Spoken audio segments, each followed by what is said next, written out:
Hey everybody, this is Alzorath, and welcome to Killing Floor 2. We are now in Burning Paris. This is going to be the last of the beta map previews and kind of walkthroughs, if you will. I'm not entirely sure what I'm going to call this series. I am recording them all pretty much on the same day, within 24 hours of each other. But this is actually the spawn area. This is where you're going to have your first encounter. On each difficulty, it's fairly easy to survive this first wave. I mean, you can run to other places where it might be more advantageous to defend, but for the most part, this is perfectly fine. You do have several places for ammo drops, such as over there. You have item drops as well. You'll actually sometimes have ammo and weapon drops over here. You actually have a katana here right now. I think I already picked one up, yeah. Just in my little run through of the level. Trying to remind myself where everything is so I don't have to blunder about too much. Now, there are some key areas. Over on this side, you have the cafe, you have the hotel, and down that way is going to be the Eiffel Tower or the waterfront. You also have the subways. That's pretty much your four main places. There are little intricacies around them. There's such as an alley over there and stuff like that. Let's go ahead and reload since we're using this as our pointing device. And yeah, let's go ahead and start touring the area. This one is not exactly the place you want to come back to defend, but it's okay for that first opening. Where is our little friend? As you know, I always keep a little friend. He's somewhere around here. But if you come in here, we've got the hotel. The hotel is one of the more complicated buildings of the bunch. You actually have paths around here. You usually have items there and just outside. Sometimes you'll have one back here, but it's very rare. And this is not a good place to defend. You have two places in here, and you're pretty much pinned if you do get trapped in here. You need a flashlight to see in those hallways as well, which is a little bit of a pain in the butt. You also have one of your first traders up here. And again, flashlight needed for a lot of this. No light whatsoever. We got the little guy down there. He's following us. Come on. Come this way so I can go to those doors over here. We'll go to the upstairs portion of the hotel next. You have two doors, one on either side of the hallway. You can come down here to the other door. But over here is probably our first place of interest. You have the kind of couch area. This is the bridge over the courtyard. It's part of the hotel. There's usually an ammo drop like you saw right there. These couches can be destroyed. This goes back to the door over yonder. Oh, hi, guy.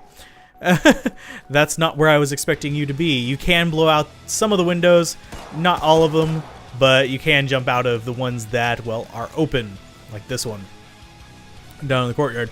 Not going to do that just yet. It's a good escape route. You can also stand up here, have people down there distracting, and you up here sniping them. You usually want a friend up here to watch your flanks, though. Here's an exit out, and here is another exit. You can come back over here. It'll open the door. You can go down there. You can also jump out the window here. This one, if we go out this one, should, if our memory serves, lead to the alley. No, it leads to the alley next to the courtyard. There's two doors here. I believe you can open this one. Yep, this goes out into the back alley. That goes back up into the hotel. And this is the courtyard. Courtyard, these two doors lead back into the hotel, just like the ones above. And this is your second trader. This trader is pretty... It's okay to defend the first few waves. And it's okay to be here on easy and hard. I mean, not easy and hard, normal and hard. But I wouldn't really want to be here on suicidal or hell on earth. Simply because it wouldn't really work out too well in the long run. If we come up here, it'll be the other exit. Let's go ahead and pop up here. See, it's just the other exit. And yeah, you can drop without taking fall damage by going up there. If we come down this way, it's going to be one of my favorite areas. It's not necessarily the best area to defend, but this is the waterfront and the Eiffel Tower. Yeah, you can guess why we call it the Eiffel Tower, because it's right there. Yeah. If you get killed, you can actually fly up to the edge of there with the spectator mode. But out here, you'll have several ammo drops. You have one usually over there. You have one there. You'll have some in this building right here. We'll go up in that building in just a minute. This is probably the best place for like new players to defend in normal, simply because it allows you a lot of movement. It allows you fairly open view. You have the car here for a little bit of a perch, so you can start taking things out whenever they come across the bridge, which they spawn there. there. They actually come from over here, and they come from those cars over there, as well as the subway and upstairs. So there's several avenues for them to get here, but it's open and it's fairly easy to coordinate. We'll do the subway probably last because it's my least favorite of the bunch. In here, this isn't really a defense point, but against the boss, Hans, this is not a bad place to be because you can rotate around and start shooting him and doing laps, fighting him slowly, kind of a battle of attrition thing going on there. It's not too bad. It comes out on that side, and you can also come up here. Let's go ahead and turn on flashlight, and you have ammo over here, and I believe this door opens up, yeah, into the back street over here.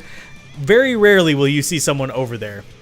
It's very uncommon, and yeah, this is the door we showed earlier. Gonna go ahead and grab this ammo, because as usual, I'm trying to level up my medical skills. We're up to level 5 on this one. As you can tell, I've been playing some games in between the last one.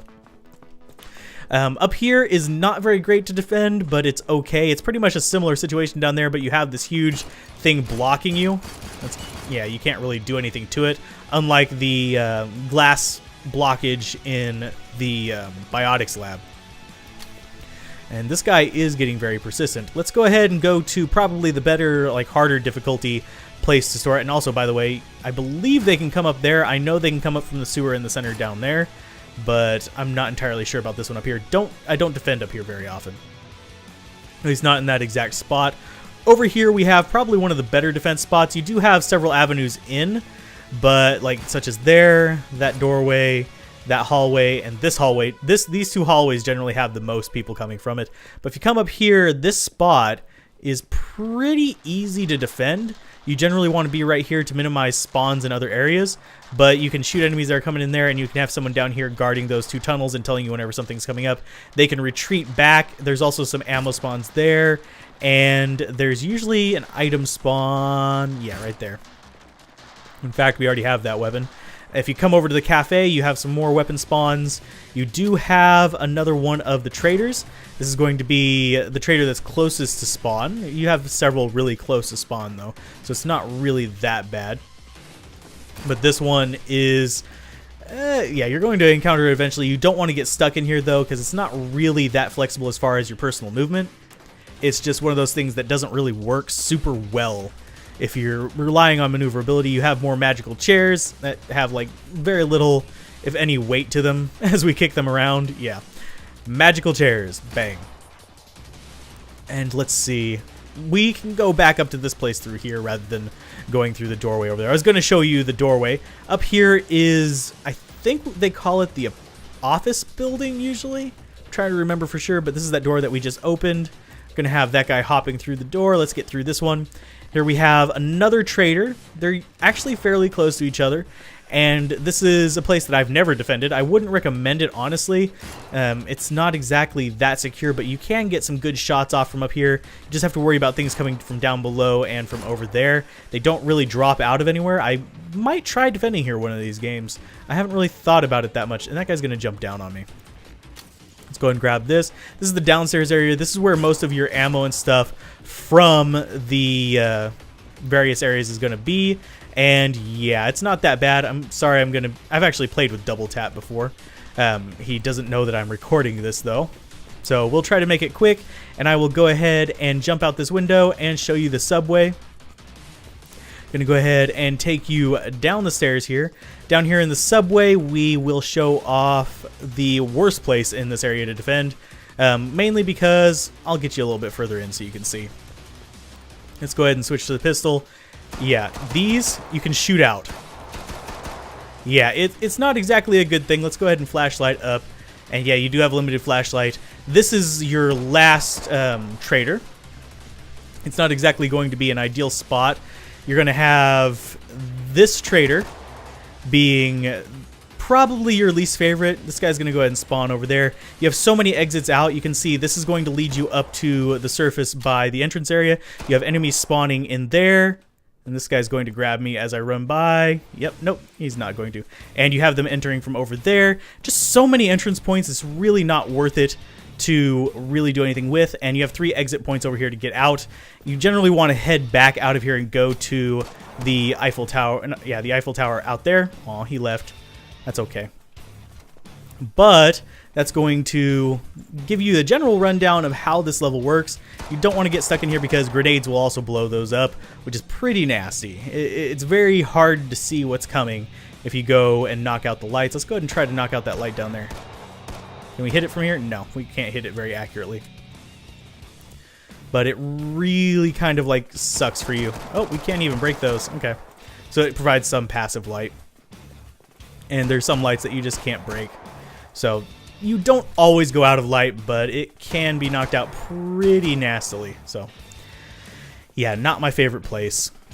And I believe that's going to be the vast majority of Paris. There are some other nooks and crannies that you can go to. My favorite defense point in harder difficulties is, of course, going to be the place I showed you up here, because you can just position yourself so well against pretty much anything. Most things have to climb up the stairs on the one side of this tin roof to actually get up there. You're not going to have guys crawling out. You have, oh, I forgot to show you, this door goes to where we just were on the bottom floor of the offices. And that should be everything. I think I showed you all of the trader points. There's several ammo and weapon drops. This guy's going to climb up the stairs and probably hop up on me. But that should give you a good idea of the Burning Paris map. Oh, we got finally our ammo drop over here. And you should be fairly secure in this whenever you get in here. This is probably the easiest map, in my opinion, out of the bunch. Oh, by the way, the details on the inside of the car are exceptionally clean. If your car is that clean, you need help. Just thought I'd say that one right there, especially after it's been wrecked in a freaking alleyway. But this is probably the easiest of the maps as far as I'm concerned, and it's actually one of the more beautiful ones as far as I'm concerned as well. It's got a nice aesthetic. It's also, according to one of my collaborators, the least optimized, because this is the only map he lags on. I don't lag on it at all. I think it might just be his system slowly dying on him. But anyway, that's been another episode of Killing Floor 2 map tours. If you guys enjoyed it, be sure to like, comment, and subscribe. And if you have ideas of other places you could defend on this map or that might be useful for, well, part of the tour, be sure to drop me a line and I might add an annotation or a second episode of it after the release.